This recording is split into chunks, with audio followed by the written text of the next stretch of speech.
Morning जी, great morning दोस्तों, नमस्कार। भूपेश आनंद एक बार फिर आपके सामने lecture number 9A। We have already seen lecture number 9। मैं ये मान के चल रहा हूँ कि आपने लेक्चर नंबर 9 जो मैंने आपको अब्जॉर्प्शन ऑफ ओवरहेड्स के बारे में बताया, I have taken some case studies and on the basis of that I have discuss some logic, some concepts. आपने उसको ईमानदारी से अपने रजिस्टर में लिखा है, आपने मेरी बातों को सुना है, और आज मैं एक नए लेक्चर में जो आपके लिए एक दो इलस्ट्रेशंस जो कैप्लन में बीबीबी में कवर्ड हैं, I will be taking that so that I can tell you कि जो भी कंसेप्ट मैं बता रहा हूँ, जो भी केस स्टडीज मैं बना रहा हूँ, that is a mixture of Kaplan and BBB. तो आप सभी के लिए आज का लेक्चर मोस्ट इंपॉर्टेंट है। और धीरे धीरे धीरे धीरे आप चेक करिए कि अकाउंटिंग फॉर ओवरहेड जो हम चैप्टर कर रहे हैं धीरे धीरे कंप्लीट हो रहा है। This is somewhat ticklish as compare to accounting for material, accounting for labour, cost classification, जो भी चैप्टर्स मैंने किए। टिकलिश तो नहीं कहूंगा, डिफिकल्ट भी नहीं कहूंगा, थोड़ा सा लेंदी है, आपको थोड़ी सी बातों को समझना है। तो great morning. F2 management accounting, accounting for overheads, lecture 9A। आज के इस लेक्चर का नाम है जी लेक्चर 9A। 9 के बाद आएगा 9A and we have seen in the last. बेटे मैं आपको बताऊं, लेक्चर नंबर 1 से अगर आपको लेके चलूं, lecture number 1, in that lecture I have shown you a flow chart in regard to overheads। अभी मैं दिखाऊंगा वीडियो में। और उस overheads के फ्लो चार्ट में मैंने 3 आंसर्स, 3 क्वेश्चंस लिखे थे। What is the meaning of allocation? What is the meaning of primary distribution? What is reapportionment? What is absorption? Question 1 का आंसर 1 था, क्वेश्चन 2 का आंसर 2 था, which we have already discussed। और last question था why we are doing absorption of overheads, which we have already seen in lecture number 9 कि भाई absorption का मतलब क्या है, रेलेवेंस क्या है, मीनिंग क्या है, नहीं करेंगे तो क्या होगा, what is the objective as a management accountant, as a ACCA, why you want to absorb the cost. That I have told you in lecture number 1 and in lecture number 9 also। तो बात मैंने लिखी है friends in lecture number 1 with the help of flowchart we will see कि what is the meaning of that। First point is you will be doing allocation and apportionment, then you will be doing reapportionment and then you will be doing absorption। ठीक है sir, बहुत ही बढ़िया। तो मैं भूपेश आनंद आज आपके सामने ये बात रखने जा रहा हूँ कि एक्चुअली में लाइफ में है क्या। ये देखिए, उस प्रोडक्ट में लाना चाहते थे कि मेरे लेक्चर 9 है, मैंने लेक्चर 9 जो लास्ट लेक्चर दिया उसमें मैंने आपको वो फ्लो चार्ट दिखाया जो लेक्चर 1 में भी मैंने मेंशन किया। आप एब्जॉर्ब करना चाहते थे, जैसे कहीं पर भगवान, जैसे कहीं पर मान लेते हैं चाय गिर गई, आप चाय पी रहे थे, चाय गिर गई। देखो कितने रियल लाइफ एग्जांपल से मैंने आपको लॉजिकली बताने की कोशिश की दैट व्हाट आप क्या करते हैं, एक कपड़े से प्रोडक्शन डिपार्टमेंट की कॉस्ट आई, उसकी कॉस्ट को charging of overheads from cost centres. आवाज सुनो, और मेरे पास कॉस्ट आ गई 410 सर्विस कॉस्ट सबका अपोर्शनमेंट करने के बाद। और फिर मैंने then I have taken the example of Levi's jeans in order to tell you that why we are doing absorption. मैं इसके बाद आ गया था आपके लिए एब्जॉर्प्शन ऑफ ओवरहेड्स में। तो आइए जी कैप्लन देख लेते हैं थोड़ा सा। कैप्लन में मैंने एब्जॉर्प्शन ऑफ ओवरहेड्स ऑलरेडी यहाँ पे मेंशन किया हुआ है इन्होंने। Once overheads are allocated, apportioned and reapportioned, मतलब आपने स्टेप 1 कर दिया प्राइमरी डिस्ट्रीब्यूशन, फिर स्टेप नंबर 2 भी कर दिया secondary distribution, production cost centres, into the production cost centres the overheads need to be related to और absorbed into the units of product. बेटा ये बात बड़ी इंपॉर्टेंट है कि जब आप एक बार एब्जॉर्प्शन कर दे, जब आप एक बार अलोकेट कर रहे हैं, अपोर्शन कर रहे हैं, रीअपोर्शन कर रहे हैं, तो वो खर्चा अब जाएगा कहाँ पे, सर्विस डिपार्टमेंट। जो भी कॉस्ट आपने प्रोडक्शन डिपार्टमेंट की रहेगी, सर्विस की तो आपने डिस्ट्रीब्यूट कर दी इधर by direct method, step method, reciprocal method. अब वो प्रोडक्शन ओवरहेड्स को हम क्या करेंगे, it will be charge to the products, it will be charged to the services on the basis of absorption rate, which is calculated on estimated basis, on the budgeted basis, which I have already discussed in lecture number 9।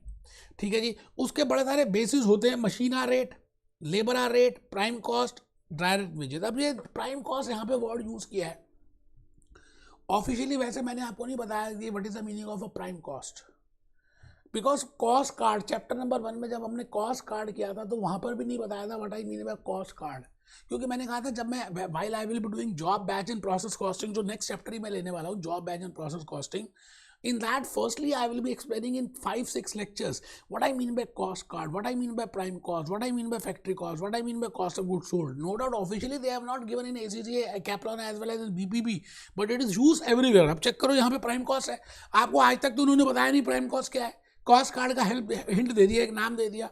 तो भूपेश आनंद वो 5-6 lectures और लेकर आपको पूरा prime cost, cost of good sold, cost of sales, cost sheet, cost card, single output costing, unit costing पूरा explain करेगा बेटा next chapter से ही, जॉब बैच एंड प्रोसेस में. तो production overheads are usually calculated in the beginning. That also I have told you in the beginning, you know the last, even in the last lecture, कि जो production overheads हैं वो आप beginning में ही calculate करते हैं, क्योंकि जीन्स बनाने से पहले ही आप एस्टिमेट कर लेंगे कि ये खर्चा होगा, ये यूनिट्स बनेंगे, क्योंकि आपको पहले से ही प्राइस मेंशन करना है. ठीक है सर. फॉर सेलिंग प्राइस, देखिए यहाँ पे भी लिखा हुआ है for selling price. The overhead absorption rate, अच्छा absorption rate, overhead absorption rate as per Kaplan is budgeted production overheads upon total of absorption basis. Now absorption basis क्या है? कई बार यूनिट्स भी absorption basis होता है, जब आप यूनिट्स ज़्यादा बनाते हैं. कई बार मशीन ज़्यादा मेजोरिटी में होती है तो मशीन आवर्स के बेसिस पे कर लेते हैं. अच्छा, कई बार लेबर आवर्स ज़्यादा होते हैं, लेबर इंटेंसिव मैन्युफैक्चरिंग इंडस्ट्री होती है, जैसे ब्रिक्स है तो हम फिर लेबर आवर्स के बेसिस में करेंगे. And sometimes machines are very important key factor, क्योंकि मशीन्स वो बिजी रहती हैं. It means we will, that is my very important factor we will be doing on the basis of machines. वो मैंने lecture number 9 में बताया था, अभी 9A है. 10 में भी थोड़ा सा बताऊंगा कि why what are the basis of absorption rates. ठीक है sir. For example a machining cost centre, ये भी लिखा भी हुआ है, a machining cost centre, if that cost centre, in that cost centre there are more machines, it will be using a machine R method. Similarly, a labor intensive method, they will be using labor R method. बहुत बढ़िया. An alternative individual cost center, this. मैं बेटे आज basically ये illustration number 5 के लिए आया हूँ कि मैं आपको कैप्लॉन की BBP के कुछ इलस्ट्रेशंस कराऊँ. एब्जॉर्प्शन का कंसेप्ट हमने लास्ट लेक्चर 9 में भी सीख लिया. 9A का मतलब है कुछ प्रैक्टिस करा रहा हूँ. आइए हम इस क्वेश्चन को ध्यान से पढ़ेंगे और समझेंगे कि ये क्वेश्चन कहना क्या चाह रहा है. RS Limited is a manufacturing company. एक कंपनी है जो मैन्युफैक्चर कर रही है. It means it is a manufacturing industry. It means they are producing some products. They are not a service industry. They are not rendering services. Producing product number P, which has the following cost card. अब आप cost card को ऐसा माने कि cost sheet है. अच्छा, cost sheet क्या होती है? एक ऐसी शीट जहाँ पे अलग अलग तरह की कॉस्ट मेंशन होती है. जैसे आप गाड़ी ऑटोमोबाइल्स में देने जाते हैं, मोबाइल शॉप में, कि भाई इसको सर्विस करना है, तो उसमें बड़े सारे ऐसे होते हैं पार्ट्स जो उसी कार के लिए लगते हैं, है ना, उसी मोटर कार में. That is a job cost sheet for that car. अभी तक वैसे मैंने जॉब कॉस्ट शीट भी नहीं बताया. That I will be discussing next chapter, that is job batch and process costing. But still अभी के लिए मान लीजिए कॉस्ट कार्ड का मतलब है एक ऐसा कार्ड, एक ऐसी शीट जहाँ पे कॉस्ट का जुमावड़ा दिया होता है. It means all the types of cost which are incurred for producing that product number P, that is given to me. कि उसमें डायरेक्ट लेबर 2 घंटे लगे और 1 घंटे का रेट है 5 रुपये पर आवर. अब ये 5 रुपये पर आवर आपने एस्टिमेटेड बेसिस पे एब्जॉर्प्शन रेट से निकाल लिया होगा. अच्छा, उसमें मटेरियल 1 किलो लगा, 5 रुपये पर किलोग्राम का रेट है, डायरेक्ट एक्सपेंस इतना. It means prime cost. अच्छा, मुझे नहीं पता कि आपको मालूम है या नहीं. प्राइम कॉस्ट का मतलब है बेटे, मैंने वैसे तो लॉजिकली बताया नहीं, कॉस्ट कार्ड ही नहीं बताया. अभी मान के चलिए कि direct material, direct labour, direct expense को ऐड कर दें तो एक फिगर आती है. उस फिगर का नाम हमने कुछ तो देना था. जैसे आप स्कूल में गए तो पहले 5वीं क्लास तक प्राइमरी डिपार्टमेंट है, 6, 7, 8 तक मिडिल डिपार्टमेंट है, 9 से 12 तक सेकेंडरी डिपार्टमेंट है, तो उनके नाम तो देना था. मैंने कहा जी जब मैं डायरेक्ट मटेरियल को, डायरेक्ट लेबर को, डायरेक्ट एक्सपेंसेस को, तीनों को जमा कर दूं तो एक नाम तो आएगा उस पोर्टली का, उसका नाम हमने डाल दिया, that is prime cost. RS limited produces and sales 1000 units in a month. 1000 unit बनाती है और बेचती है. अब्जॉर्ब्ड, अब देखिए बड़ी इंपॉर्टेंट बात है, RS absorbed overheads based on the basis of units produced. Now they can on the basis of machines, they can do absorption on the basis of labor hours, they can do on the basis of prime cost. वो depend करता है कि majority या domination किसका है, जहाँ पे units produce का डोमिनेशन है. ठीक है sir. Based on the past experience, भूतकाल के हिसाब से RS limited has estimates its monthly overhead will be as follows. मैंने आपको बताया था दोस्तों, ये सब कुछ हम पहले ही करते हैं, बजट में बनाते हैं, एस्टिमेट करते हैं बजटेड हीटिंग इतनी लग जाएगी, फिर इतनी लग जाएगी, मतलब आप जब 1000 यूनिट्स बनाएंगे तो $5500 का एक्सपेंस प्रोडक्शन ओवरहेड्स का आएगा, फैक्ट्री ओवरहेड्स का आएगा।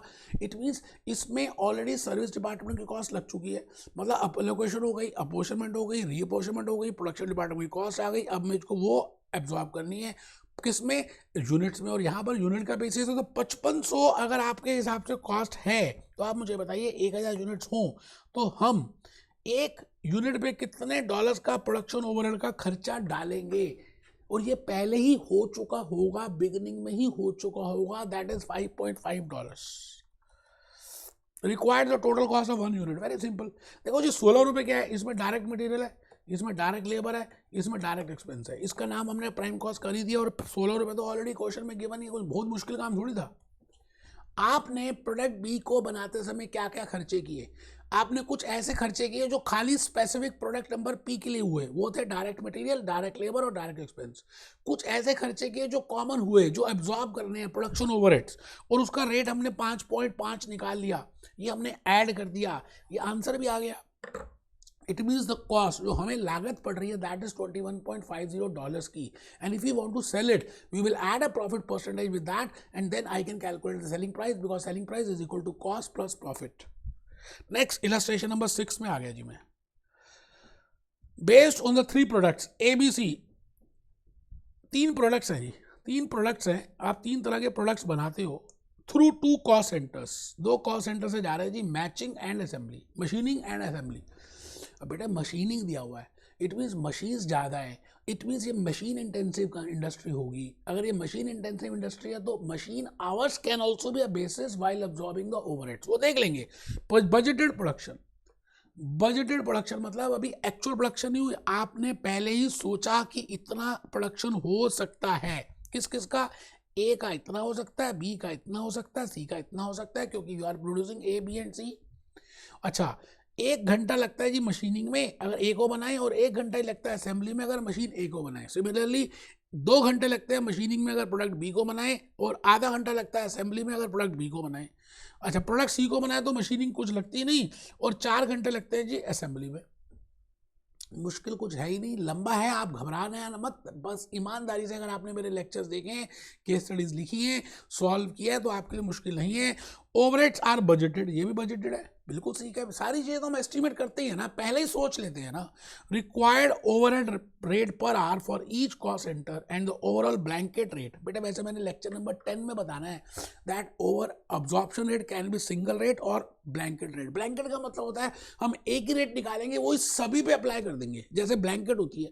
मैंने नेक्स्ट लेक्चर नंबर 10 में यही बात बताने की कोशिश करूंगा, अभी नहीं बताया। मैं चाहता हूं कि पहले आप एक बात समझ लें, सिंगल अब्जॉर्प्शन रेट का मतलब है हर किसी के लिए, जैसे मशीनिंग डिपार्टमेंट है तो उसके लिए मशीन आर रेट निकालेंगे। अच्छा कोई लेबर इंटेंसिव है तो उसके लिए लेबर आर रेट निकालेंगे, किसी में यूनिट्स मेजोरिटी तो machine. It mean we can calculate different machine absorption rates on the basis of different production departments. It depends कि उसकी मेजोरिटी या उसका वो स्पेशलिटी क्या है। बट कई बार हम क्या करते हैं कि हम कहते हैं इतना लंबा चक्कर क्या है, खर्चे तो टोटल ही हैं, टोटल ही डालने हैं, तो एक ही रेट निकाल लेते हैं, उसका नाम है ब्लैंकेट रेट। तो यहाँ पे ब्लैंकेट लिखा है, घबराना नहीं है, मतलब मशीनिंग और असेंबली का एक ही रेट निकाल लें। बट अगर मशीनिंग का अलग से निकालें, असेंबली का अलग से निकालें, क्योंकि मशीनिंग में मशीन्स ज़्यादा यूज़ हो रही हैं, तो मशीनिंग डिपार्टमेंट का अगर सेपरेट रेट निकालूँ मशीन आवर रेट, और असेंबली का सेपरेट रेट निकालूँ ऑन द डिफरेंट बेसिस, तो इसको बोलते हैं सिंगल स्पेसिफिक रेट्स। ठीक है sir. Calculate the overall absorb of be on the basis of individual पर आर। बहुत बढ़िया, मुश्किल है ही नहीं जी। हम पहले क्या करेंगे, मशीनिंग का ये चेक कर लेंगे कि मशीनिंग के टोटल खर्चे कितने हैं भाई साहब। टोटल खर्चा है जी $1,00,000 का। अब मेरे को ये चेक करना है, दिस इज इन डॉलर्स, तो मेरे को ये चेक करना है कि टोटल मशीन आवर्स कितने हैं, तभी तो 1 घंटे का एक आवर का रेट आएगा। Rate overhead absorption rate per hour, तभी तो 1 घंटे का आएगा। $1,00,000 डिवाइडेड बाय मशीन आवर्स। अब आप चेक करो जी, 1000 यूनिट इसके बनने हैं तो 1000 इंटू 1, 2000 इंटू 2, तो 1000 2 4 और 1 5, 5000 घंटे लग रहे हैं जी। तो आप चेक करिए जी, 5000 घंटे आ गए। 1 lakh divided by this is 20 rupees per hour, this is absorption rate which I have calculated over absorption rate on the basis of machine hours and this is on the basis of budgets. estimate है, actual नहीं है. Actual तो and में पता चलेगा ना. हमने पहले सोचा कि ये हो सकता है और उसके बेसिस पे रेट निकाल दिया. एक्चुअल तो बाद में ही होता है. तो एक्चुअल को जब हम कंपेयर करेंगे एब्जॉर्प्शन रेट एब्जॉर्ब्ड ओवरहेड से तो अंडर एब्जॉर्प्शन ओवर एब्जॉर्प्शन आएगी. That too again I have discuss in lecture number, I will be discussing in lecture number 10. ठीक है सर. तो अब आप चेक करिए जी असेंबली का अगर आप देखें तो ऐसे ही घंटे कैलकुलेट कर लिए. असेंबली में 1.5 लाख लग रहे हैं, 4000 घंटे. ये आ गया जी ब्लैंकेट रेट आ गया. ब्लैंकेट का मतलब क्या है, हम दोनों ओवरहेड्स ऐड करते हैं और दोनों के घंटे डिवाइड करते हैं. दोनों ओवरहेड्स का मतलब क्या, 1 लाख प्लस 1 लाख 50 2 लाख 50 और आवर्स में 5000 और 4000 9000. एक ही रेट आ गया 27.78. अगर आप ध्यान से देखें तो 20 रुपये अलग है और 37.50 का रेट डॉलर्स का रेट अलग है. अगर आप ब्लैंकेट निकालो तो 27.78 है. करने का तरीका वही है जी, बिल्कुल वैसे ही आप जैसे चावल खाते हैं है ना. चावल आप मसाला, आप डोसा बना के खा लें, आप इडली बना लें, आप जीरा खा लें, आप बिरयानी खा लें, हैं तो चावल ही. तो ओवरहेड अब्सॉर्ब्ड हुआ प्रोडक्ट नंबर बी. 2 घंटे लगे. देखो जी प्रोडक्ट नंबर बी में 2 घंटे लगते हैं मशीनिंग में और आधा घंटा लगता है असेंबली में. तो बड़ा सिंपल है. अगर आप इसको करें इस तरह से सिंगल रेट से तो 2 घंटे इंटू मशीन का MHR और इंटू LHR ही आ गया जी आपका 58.7. मुश्किल थोड़ी है. वो तो हम टेक्निकल वर्ड यूज़ कर रहे हैं, machine hour rate, overhead absorption rate, machining, finishing, बड़ी बड़ी बातें दिखा रहे हैं. इजी है, कर सकते हैं. आपने किया है, हो जाएगा. नेक्स्ट में आ गया जी test yourself question number 3. बहुत ही बढ़िया. इसको देखते हैं. The company has 2 cost centres. वो कहता है जी 2 कॉस्ट सेंटर्स हैं, एक है मोल्डिंग और एक है पेंटिंग.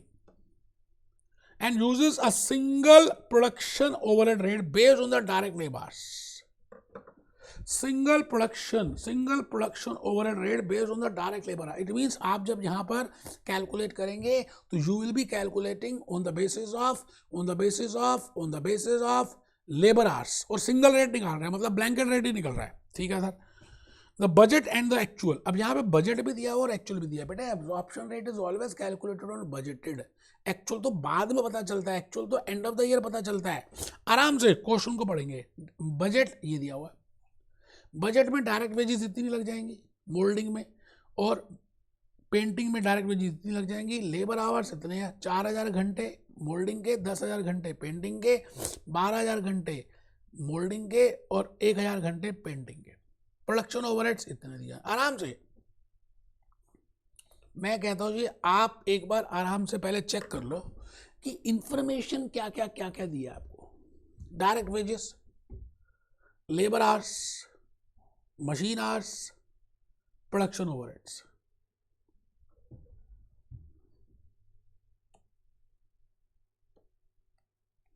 ये एक्चुअल है.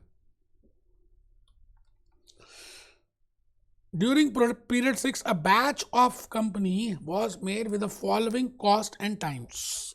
Direct wages, labor hours, this, direct material cost was this. Complete the following. Using a single blanket rate based on the labor overheads. This is the cost. अब आप ये बताइए इस बैच की कॉस्ट निकालनी है. इस बैच में मटेरियल दिया है, मटेरियल दिया हुआ है, डायरेक्ट वेजेस दी हुई है 3216 प्लस.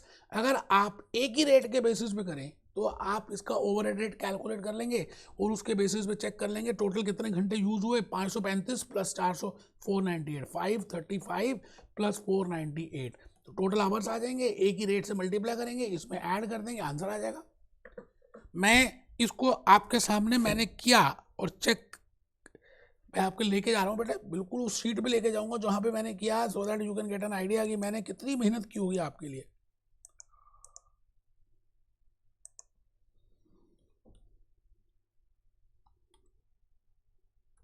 अच्छा ये बात मैंने अभी बताई कि this is lecture number 9A है ना. We have already done lecture 9 और लेक्चर 10 में भी जाएंगे. तो लेक्चर 10 में मैंने क्या क्या बताया, absorption rate, single rate, blanket rate. अभी लेक्चर 9 जो आप ऑलरेडी कर चुके हैं, we have already discuss meaning of absorption, machine hour rate, labour hour rate. बड़ी मेहनत की है. आपको क्या बताऊँ, आपको पता भी नहीं है कि क्या कितनी मेहनत रही होगी. अभी जो इलस्ट्रेशंस मैंने करा दी है इसकी हैंड रिटन स्लाइड्स भी प्रिपेयर की है. No doubt answer is given, but जो मेरी एक्सप्लेनेशन है that is not there in कैप्लॉन ऑल्सो. तो एक बार देखो एक्सप्लेनेशन क्या लिखी है. Friends, I will explain cost card cost sheet in chapter number 6 job batch and process costing. कौन सा टीचर ऐसे बताता है यार? For the time being, just understand cost card as a statement of cost in which we calculate prime cost, factory cost, cost of goods sold. उसके बाद भी आप में से बड़े सारे ऐसे बच्चे जो अभी ढीले होके बैठे हुए हैं, कमर सीधी नहीं की उन्होंने और लिख भी नहीं रहे. अब इससे बड़ी बात क्या हो सकती है यार? मैं क्या बताऊं, आपके सामने खड़े होके पढ़ा रहा हूं, है ना, सो दैट कि मेरी एनर्जी आपको ज़्यादा ट्रांजैक्ट हो. तो आप देखिए क्या लिखा हुआ है. Friends, I will explain cost card is equal to cost sheet in chapter number 6 job batch and process. For the above timing, just understand cost card as statement of cost in which we will calculate prime cost, factory cost, cost of goods sold, and job cost card means all costs related with that job. Job cost card का मतलब यह है कि जब आप जो भी आप खर्चा कर रहे हैं जॉब्स के लिए, उसी से रिलेटेड सारे खर्चे हम उसमें डाल रहे हैं. ठीक है जी. इलस्ट्रेशन 6th, ये भी हम ऑलरेडी कर चुके हैं, बट मैंने भूपेश आनंद ने उसकी भी स्लाइड्स लिखी हैं. Friends, we can calculate a single rate और अ ब्लैंकेट. अच्छा, स्पेसिफिक रेट, सिंगल और ब्लैंकेट तो एक ही होता है, तो मैं लिख रहा हूँ specific absorption rate. Specific means individual, और अ ब्लैंकेट रेट. ब्लैंकेट को हम सिंगल ही बोलते हैं. जब हम एक ही रेट निकालते हैं तो उसको सिंगल बोलते हैं. इन लेक्चर नंबर 10 देखो कहाँ तक मैंने बताया. मेरे को लगा कि यार अभी तक मैंने सिंगल ब्लैंकेट नहीं बताया, तो लेक्चर 10 में ये बताऊंगा. तो मैंने लिखा जी in lecture number 10 I will discuss with this generally in case of production in mostly through machines best overhead absorption rate is machine hour rate. दोस्त, इससे बढ़िया एक्सप्लेनेशन मुझे तो लगता नहीं कि कैप्लॉन वाले भी दे पाए. भूपेश आनंद ने दिया. एक एक बात को क्लैरिफाई करने की कोशिश की है कि आपके मन में क्या क्या सवाल आ सकते हैं और उन सवालों का आंसर क्या क्या हो सकता है.